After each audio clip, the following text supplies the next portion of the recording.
Welcome to the next Blast from the Past series video. This week, as promised, a blast from the past brought into the future.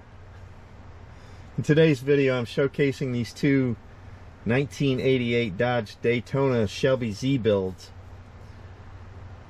The one on the left is a more recent release. You probably watched last week's video. If you didn't, I'll leave a link to it in the comment section below. The other is an original from 1988-ish. Both of these are the same exact kit, built roughly 38 years apart. When I started last week's build, I had totally forgot about building the original car back in the day. It almost seems ironic that I chose almost the exact same color between the two of them. The original is done in Tester's Burgundy, I believe, anyway. And if you caught last week's video, you would have seen the brand of paint that I chose for the reissue build. That was a craft paint by Folk Art.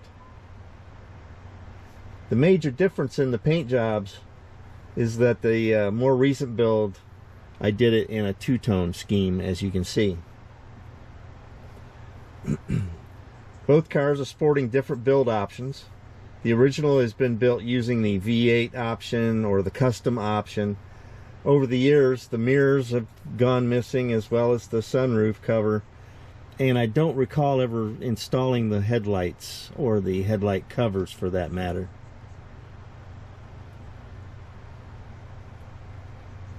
Fortunately, this reissue kit has a ton of extra parts.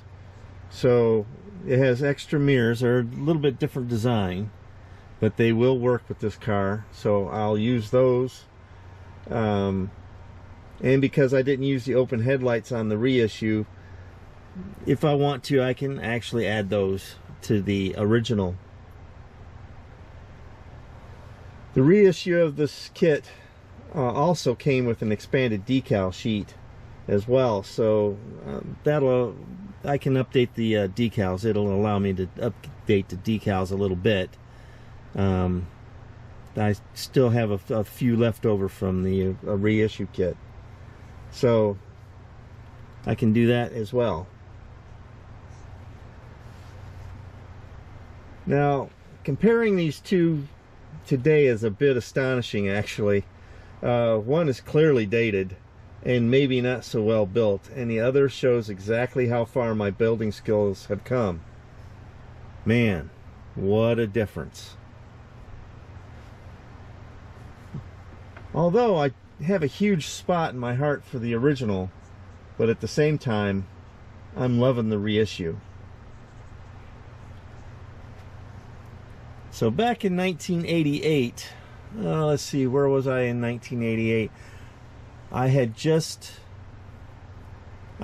moved to Maryland for my first shore duty station.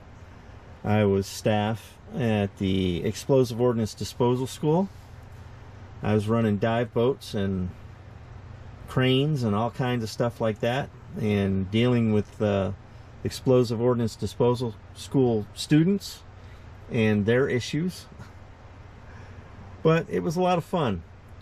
It was a little over 3 years of not having to leave home and just dealing with my job on an everyday basis. Can't complain. Can't complain. So, what do you guys think of this side-by-side comparison? The old versus the reissue. One built in the stock version, one built in the custom version. Now, some of you guys out there probably have one car or two that were built in two different eras. One, built many years ago, one just recently reissued and built again. Have you ever compared them to see how far you've come in your skills? How about letting me know in the comment section what you think about these, and if you've ever pulled an old build down off the shelf and did a side-by-side comparison with a new build.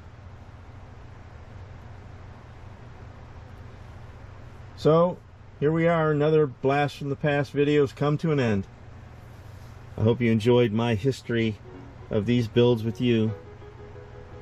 If you did, go ahead and click the thumbs up, hype, and share buttons. It tells the YouTube algorithm that there are folks out here that are enjoying my content. If you have any questions or comments, of course, write those down in the comment section, and I will be happy to respond to you as soon as possible. Be sure to follow me on Facebook, or you can drop me a line at scaleautoguy@gmail.com. And if you want more videos like this one, make sure to hit that subscribe button and ring the bell so that you'll be notified when I post new videos. Thanks for watching another blast from the past video from Scale Auto Guy's Workbench, and I'll see you on the next video.